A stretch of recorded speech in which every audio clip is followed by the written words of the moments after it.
get out against inequity that we're out here, we're watching, and the whole world's watching. Our walls shall be coming down.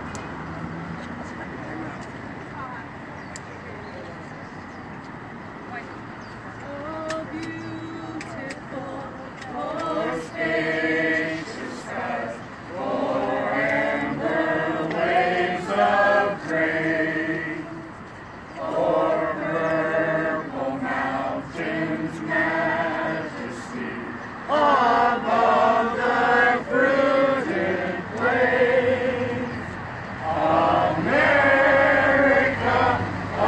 America, God shed His grace on thee, and crown thy good with brotherhood from sea to shining sea.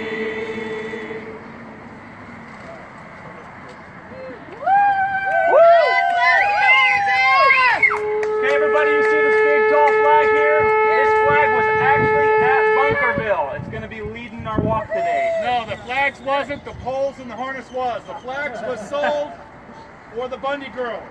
They fetched a good price. Donation. All right, here we go. Everybody get behind Mr. David.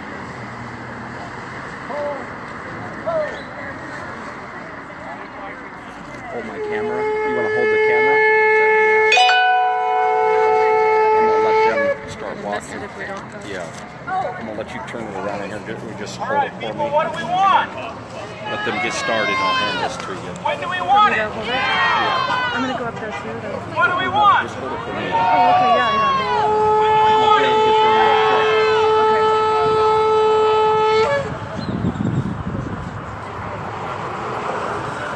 Sing! Sing!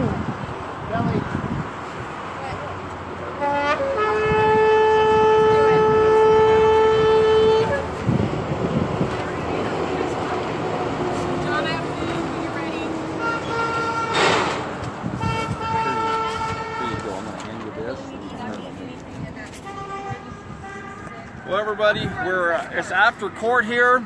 Sorry. We're still at the Las Vegas Federal Courthouse. We was in court till after 12:30 today, while government's still presenting closing arguments here in this case. I'm gonna try to go over as much as I can. As you've seen, everybody took off for the Jericho March. I'm not gonna join in the day. I'm gonna try to we just got like 15 more minutes to get back up into court. They gave us a really short lunch break. There's a lot to go over today. One of the things, Ken Medenbach was arrested very first thing this morning, coming down here to support these men in this trial. He has a court hearing himself right here in this same federal court building at 3 o'clock today. This is also the anniversary of the protest of the Bundy Ranch 3 years ago today, where the cows were released, where the BLM backed up and left. Right now we're hearing all this again, just like a broken record up here in this court of what we've heard for the last 8 weeks now. I think the day is day 27 or day 28. I'm not positive. I didn't look exactly at my notes. But so we've had a lot going on. We've had a lot of the people that have actually walked out of the courtroom today disgusted of what's going on in there. First thing we heard was the government objections to the defense team on what they were going to say in their own opening arguments. Denying the defense team, closing arguments, I'm sorry, denying the defense team lots of exhibits and stuff in the closing arguments. Cutting their closing arguments down really short. Micromanaging these closing arguments. We've got, so far we've been the rest of the morning just with closing arguments with the government up until just a few minutes ago, and they're still not finished. We've got to go back. We've heard the whole case over and over again, the same videos, the same pictures of the guns, the same Except everything. For one video. And one video was actually added today that was a little bit different, trying to show a different version of when Cliven was on the stage.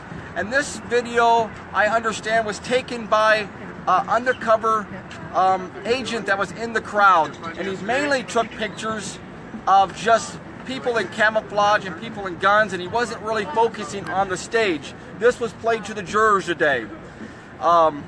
But other than that, we've heard just cumulative evidence again, over and over again. Some of these videos have been played dozens and dozens and dozens of times. These pictures have been played over and over and over again for the jurors to hear.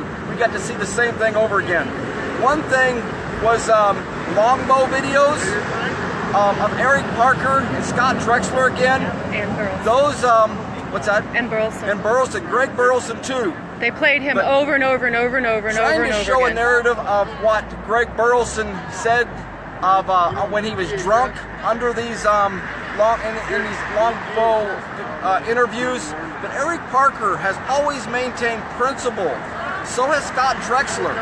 And we was happy with some of that to be played, but some of this other stuff is cumulative, just over and over and over again. The prosecutors just keep stressing how dangerous this stuff looked. We had another gentleman that got up to the judge, and he shouted before he walked out of the room, "Treason, treason" to the judge. And then he was escorted out of the courtroom by the U.S. Marshals here and told he couldn't go back in. Again, like I said, several people have walked out, probably over half of us. There's close to 60 of us and in there, and before it was over with here, there's probably down to just 30 of us in there. These people are getting upset, emotional at these things that the prosecutors keep bringing up and the lies that they're presenting in these closing arguments. But I wish we would all stay, because we need it. It makes us look like we can't handle what they're saying. We really need to stay standing strong for these people. These defendants need to see us in there, and with so many people walking out, it could look bad towards the jurors. We need the support in the courtroom, even if it is emotional. You got to think about, these guys have been in jail now for over 410 days in jail without bond. So they really need they need us there, and they need us to be able to hear the entire prosecution so that we know where they're at. Exactly. There's going to be no videos played to the jurors yet of the dead cows that the BLM killed. Dozens and dozens of dead cows and mass graves. That cannot be played in these closing arguments. No videos of Dave Bundy being arrested. No videos of BLM misconduct. The government stated again today in their arguments with motions that there is no evidence of any BLM misconduct, and the jurors don't need to be threatened again with jury nullification in this case. They keep stressing it was their lawful, legal duty, and that they were only doing what they were supposed to do by court orders. And all we had to do was appeal. Yeah, just appeal it if you don't like the decision, but you don't have any right to intimidate these law officers. You don't even have a right to carry a gun, even if it's holstered or unloaded. These guns are dangerous. These are the things that they're doing. One thing the government flip-flops back and forth on. The government bears all burden of proof. And they said that in the jury instructions that the government doesn't need burden of proof. And so they go flip-flop back and forth saying that just as evidence alone proves it, but the government does not have to bear a burden of proof for you to find them guilty. And they also stated that the internet is a way of interstate commerce, that it's like a building. If you're impeding people even on the internet, you can be charged with interstate commerce. It's a crime, and that it's a facility. The internet is a facility, and with you posting things on the internet, if it makes the government or these BLM agents fearful, that's also a way of impeding these federal officers just by posting a post on Facebook again. The judge laughs quite loudly at the defendants when they were arguing their motions, and yes, she just made fun of them and just tells them that they are not going to play these certain videos to the jurors. They're not going to risk jury nullification again. That's a big thing that we've heard over and over and over again, is jury nullification outside the ears of the jurors. You got to take this for granted. These are motions that are being heard with the jurors not in the room, and the judge and the prosecutor here is very fearful that there might be jury nullification in this case, and they do not want to take that chance. So they're repeating, denying us tons and tons of motions, tons and tons of exhibits that are evidence already in this case, but we're not going to play it to the jurors. When the jurors walked in, she tells them that the defendants have a right to closing arguments. But what she doesn't tell them, and she's acting really nice to them, is that they have a right to closing arguments, but they don't have a right to all the closing arguments, that they're being micromanaged with these closing arguments. So there's still a lot of stuff's being held back. How long was it, though, that they have been speaking? He's not even done. He hasn't closed yet. All morning. Over 2 hours? Well, it started at 8:30 this morning. I would say the jurors came in at 9. So 3.5 hours of closing arguments. Prosecution, so only one lawyer is up there, the prosecutor, and all he gets free reign. Playing videos after videos after videos, exhibits and pictures, all this stuff pretty much we've seen before. You are responsible, the prosecutor said, for others' action while in the act of a crime, even if you showed up after the fact. So like Jerry DeLuma showed up a day later, he's responsible for everyone's actions, even on the 12th when he didn't even show up on the 13th. And so this kind of sums up most of what we have to say. We've got a few statements here that Eric Parker said here. One thing I thought was very interesting, Eric Parker said that in a video that Cliven Bundy, he basically fired the BLM. Right. And the judge, the prosecutors played this to the jurors today, that what's what he said. And that's exactly what he done. He felt the overreach of federal government, and he wants these BLM officers out of the state. They have no jurisdiction here. And this has been proved over and over again, but the federal government, that's not on trial. They're trying to prove that what's on trial is these guys had other crimes, impeding federal officers, conspiracy against the federal government. So that's kind of sums up what we've got here right now. Well, there's so much that the jury does not know. The jury does not know about Harry Reid having a ranch nearby, the Bundy Ranch. All this stuff's being held here. They don't know that Harry Reid assigned the judge her position.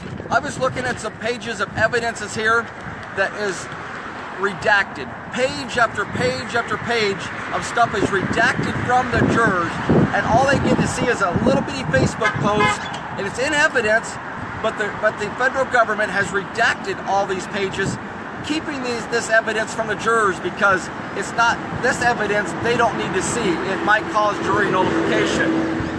So they also do not recognize the freedom of Americans to be able to stand armed against the tyranny of the government. They're not even allowing them to understand the Constitution, and they just keep dismissing it, saying that's not right. That was in the jury instructions, telling them you don't have a right absolutely at all ever to stand against the federal government at all, even protesting if you have a gun on or have anything. You have First Amendment areas, as they set up there, and the government stressed that.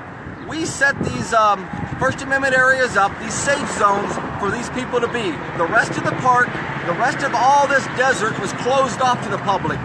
They had a safe zone. They were to be there. That's why we set it up, because we had work to do. If you get out of that First Amendment area, then you're impeding federal officers, whether you have a gun or not. You was not allowed out of that First Amendment area. That First Amendment area was 7 miles from where the cows were. I saw it myself yesterday. We went out there yesterday with a big group of people. We took a tour of the wash area. I saw where the BLM had practiced their shooting to prepare for war. Yes, they did, exactly. We picked up bullets. We picked up bullet casings that are still there from 3 years ago where the BLM done all this protesting. It looks like they're making it back around again. So they made their first round. We've got a good group of people out here, a lot of children that came today. And so we're thankful for all the support. A lot of flags. We're going to have to rush up there Yes, just we soon do. because we've got just a few minutes to get back up there. But thanks again for joining us. Close to 5 o'clock. Hopefully we can be back out. As you know, we're late today. We was hoping to do this at noon, and we're over an hour late already. Still not out of prosecutor testimony. Still or got closing more argument. closing arguments with the prosecutors, and still haven't even got the first defendant up there yet to do closing arguments. But Todd Engel is doing closing arguments for himself, even if it is micromanaged. That's right. God bless. Thank you for joining us, and we'll be back again as quick as we can this evening at 5 o'clock. Hi, Laura Jones. I love you. Guilty! Guilty! Guilty!